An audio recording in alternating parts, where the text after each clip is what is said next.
Ahoy! Today I'm reading Immortal Love, Chapter 11. This is the last chapter I'm doing for Immortal Love. If you're curious to see how the story ends, you have to go get Immortal Love and read it yourself. It costs $9.88 for this on Amazon, and for the Kindle edition it costs $2.99. I do have sales for that.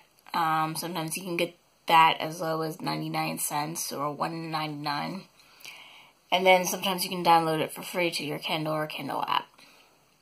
But Chapter 11 is the last chapter I'm reading from Immortal Love. And then I'll start either Amity Refugee or Diverting Amish, which is two of my Divergent fanfics. So, let's get into it. So, like I said, reading Immortal Love by Lynnsey Carrigan. Me.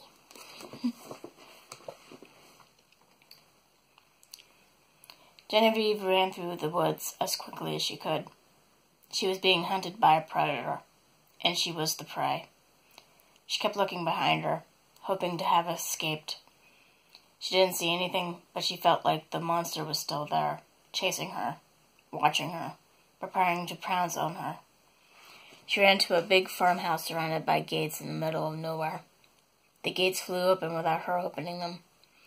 She ran to the front door and pounded on it. "Lucian, help me," she screamed as she pounded on the door. She felt happy when the front door swung open to allow her entrance. She threw herself into the house, and the door swung back shut. She stood in the foyer trying to catch her breath back. It was dark inside the house. She turned on the light in the foyer and screamed. There was blood everywhere. There were small pools of it on the floor and splashes of it on the walls. The smell of blood was overwhelming, and she struggled not to get sick. Suddenly she had the feeling that she was being watched by this predator. It was inside the house with her. It was killing other victims in this house. She ran back to the front door, refusing to be the next victim. She tried to open the door, but it wouldn't budge. It was almost as if someone had superglued the door shut. "Good evening, my dear," a familiar voice purred with pleasure. She slowly turned around, knowing that she was about to come to face with her antagonist. She was shocked when she saw Lucian. He was achingly handsome. Her heart fluttered with joy to see him. Perhaps he had come to save her from what was after her. However, the joy was short-lived when he smiled at her. She saw his fangs, which were sharp and gleamed white. His eyes still had that beautiful color to them that she found attractive, but they were staring at her like she was lunch. It took her a moment to realize that she was the one on the menu. He wasn't her guardian. He was the predator. "It's such a pleasure that you have finally arrived, my dear," Lucian said softly as he approached her. "I was beginning to get hungry." Before she could blink, he was on her. She screamed as he grabbed her and held her in an embrace that she couldn't break. He put his cool lips on her ear. "Sorry, Jen," he whispered sadly. "This isn't personal. This is survival." Before she could protest for him to stop, he sank his fangs into her throat and began to drink. The last thing she remembered before darkness overcame her was his hand coming up to caress her face. Dot, dot, dot, dot, dot, dot, dot. She woke with a start. She relaxed a bit when she realized she was lying in bed. She looked around the room to get her bearings. She eventually realized she wasn't sleeping in her bedroom. She felt someone's arms around her, snuggling her. For one wonderful moment, she felt like she was in Chris's arms once more, and the crash had just been an awful nightmare. However, it was short-lived, like these moments always were, when she realized that the crash still happened. Okay, if she wasn't in her own bedroom, where was she? Who was the owner of the arms that were wrapped around her in a gentle but firm embrace? A memory from early in the night resurfaced, and she remembered there was only one person who had visited. Suddenly, it hit her hard. All the memories from earlier in the evening came rushing back at her like waves from a stormy sea. She had seen blood in the foyer of Lucian's mansion. There had been a dead body lying on the kitchen floor with 2 small wounds in the throat. She She had seen 2 white, sharp fangs dripping with blood in Lucian's mouth. The most terrifying memory of them all was him coming after her and drinking her blood. A chill went down her spine when she finally realized he was next to her with his arms around her. She opened up her mouth to scream, but a hand landed firmly in her mouth, muffling her scream.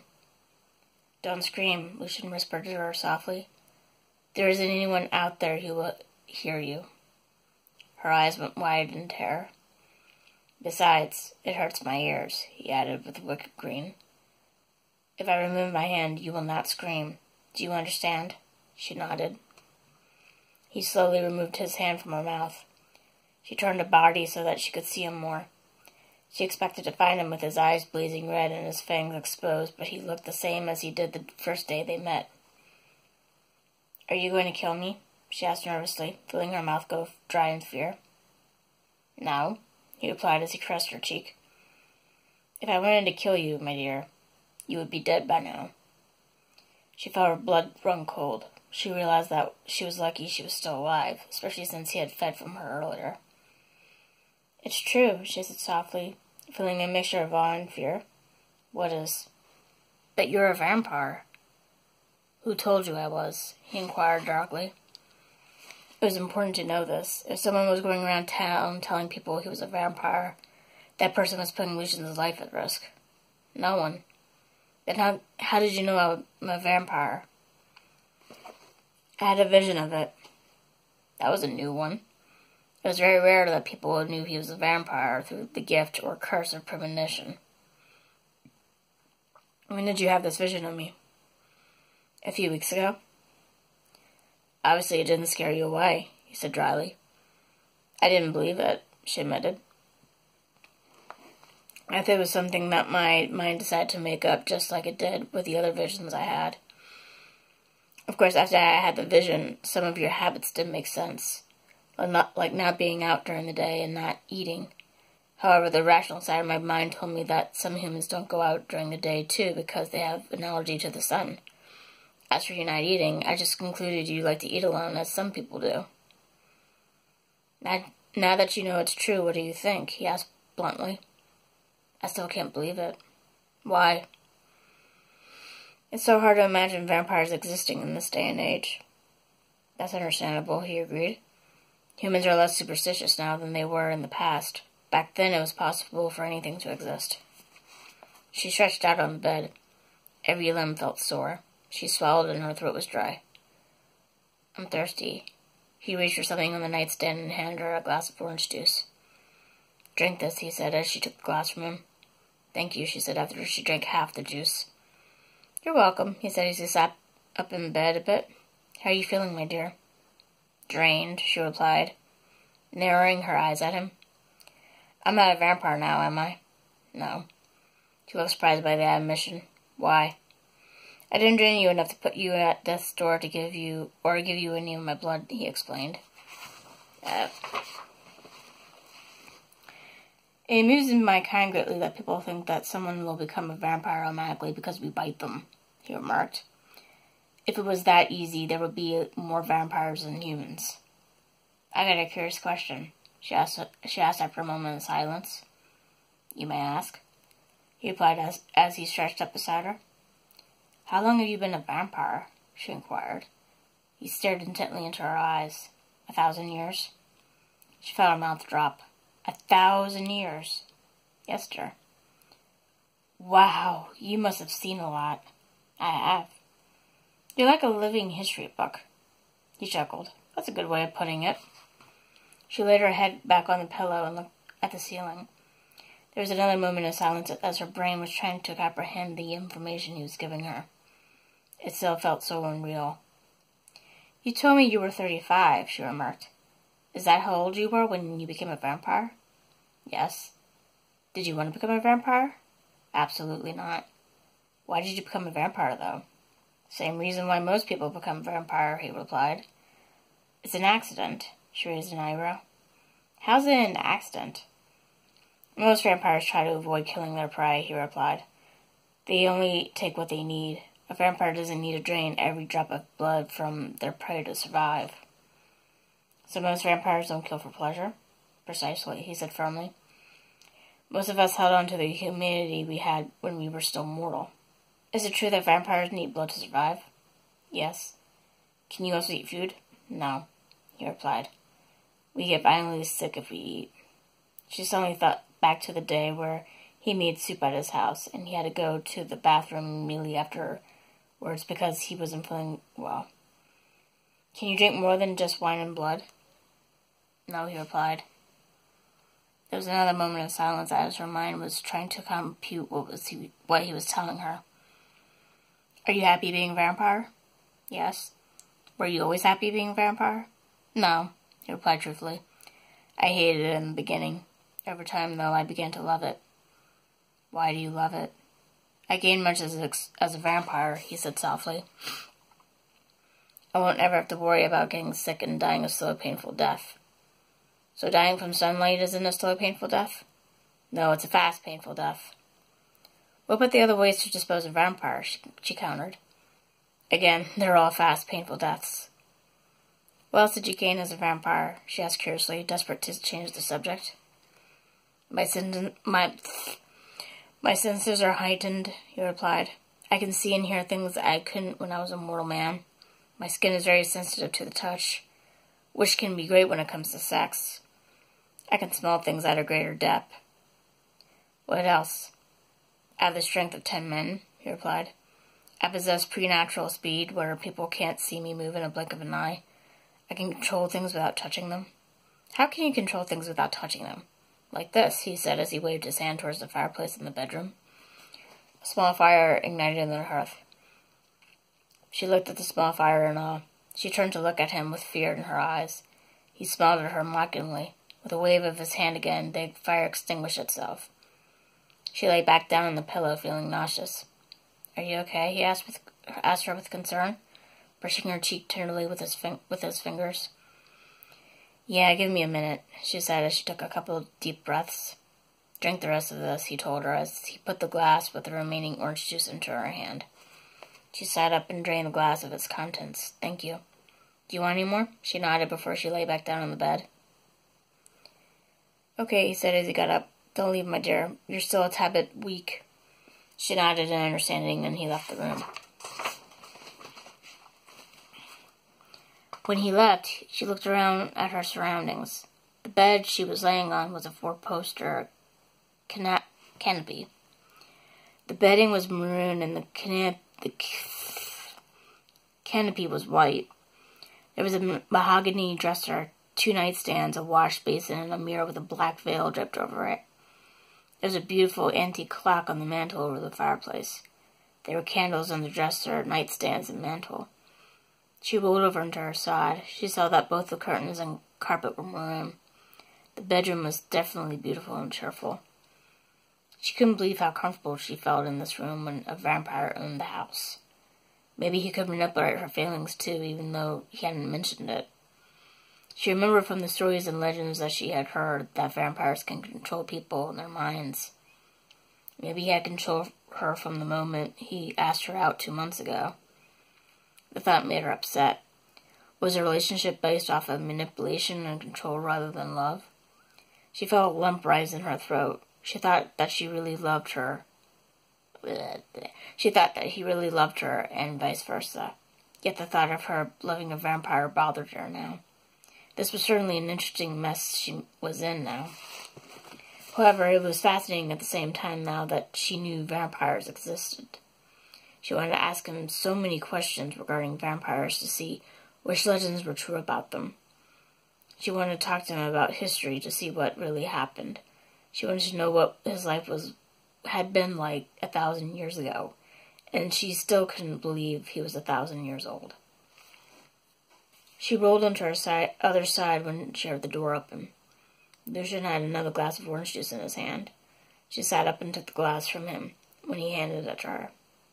She drank half the contents and set it down on the nightstand. Are you feeling better? He asked her curiously as he sat on the other side of the bed and stretched out beside her. A tad bit, she replied as she lay down again. She took a deep breath. Can you read minds?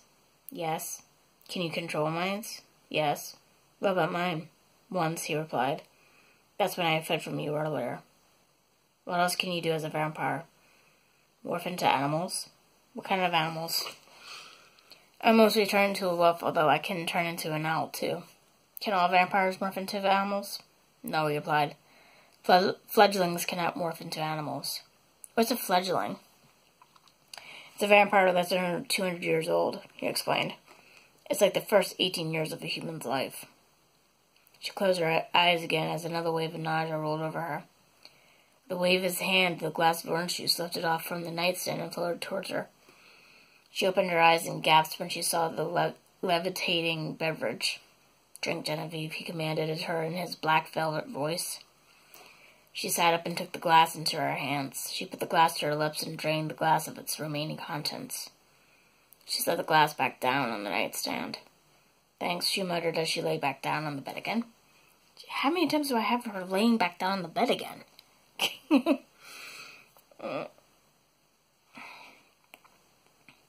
Lucian, I want to go home. He sadly lowered his head. You want to think things over between us? Yes, I want to go a week without seeing you. Why? He asked sadly as he looked up at her. I want to make sure that my feelings for you are genuine, she replied. I don't want to feel like I'm being manipulated to like you. I understand.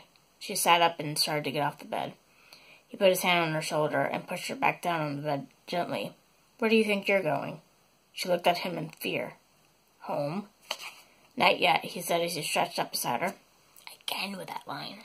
The other line. It's either she lay back down on the bed or he stretched up beside her. Where did I leave off now? I told you, you're still a bit weak. I feel better, really, she said. She sat up again and swung her legs off the bed. She stood up on wobbly legs. See? I'm fine. She took a couple of steps and her legs buckled. She expected to be on the floor, not in his arms. Wow. You weren't lying when you said you can move fast in the blink of an eye. Do you believe me now when I say that you're too weak to leave? Yeah, she muttered as he helped her back onto the bed. I promise you I won't keep you here overnight, he told her as she lay back down. When you're not feeling weak anymore, I'll take you home. Thank you, Lucian.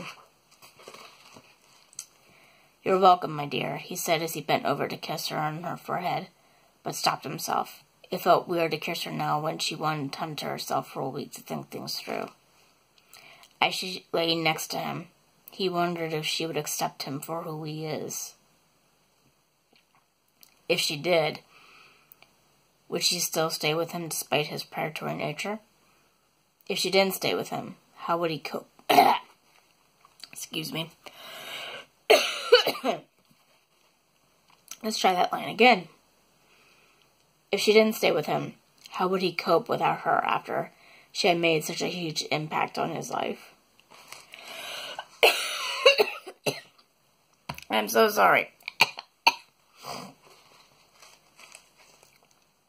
I'm just going to read part of that again. How would he cope without her after she had made such a huge impact on his life? The thought of being without her scared him. And that is the end of it. So, this is the it. I can't talk now. This is it for the Immortal Love reading series. Like I said, if you want to read more or learn more about Immortal Love, you have to go buy the book or download it for free when I have the sale. If you guys have any questions or comments regarding what you heard with me reading, or I'm so glad I did not do this when I was reading, with the exception towards the end. So, that's it. So, next week or next time I put out a video of me reading, it will be one of my Divergent fanfics, or it might be one of the other books I'm working on. We'll see. So, see you all. Love to you all. Bye-bye.